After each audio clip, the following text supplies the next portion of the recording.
Good morning guys, this is Ate Jessica Vlog, 13 years old content creator plus graduate student. Kaya another day and another mini vlog. So ngayon nga guys, samahan nyo kami ngayon mag-flip the bottle challenge ng kapatid ko. So let's go! So ayun nga guys, ay yung ginamit nga pala naming mga pang flip the bottle dito is yung ng sunrocks, lagayan at yung mga lagayan ng pansil. And yung naisip na nga ng kapatid ko is itong mga Christmas ball is kunin niya and ipapashoot na lang namin dito sa may butas ng nitong lamesa namin dahil may lagayan siya ng payong kumbaga sa para tindahan, diba to? Yung lalagyan mo ng mga tinda mo. So, ayan guys, let's go na and update ko na lang kayo.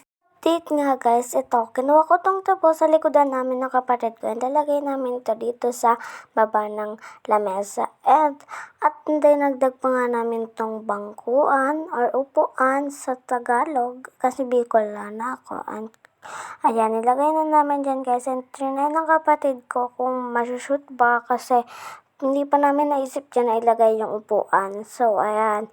Hindi, nasushoot naman siya guys, pero maya-maya ay naisipan na namin ilagay yung upuan. So, ayan. Nagpapashoot na nga pala kami dito, pero hindi pa yan tapos kasi pinatanggal ng mga kapatid ko yung nung takip ng Christmas ball.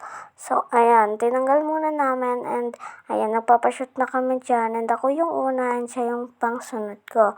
Sinuha ko na kasi hindi nag-shoot. So, siya na.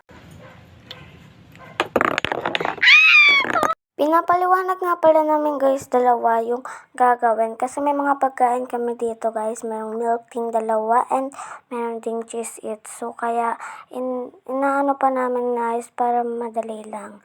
So ayan na nga guys, sinimulan ko na. So dyan na lang kayo makinig guys. Sana hindi na ako mag-voice record. Ay, alam ko na! Didita na lang ang bangko. Amo na. Ay, tsura ka. Turn.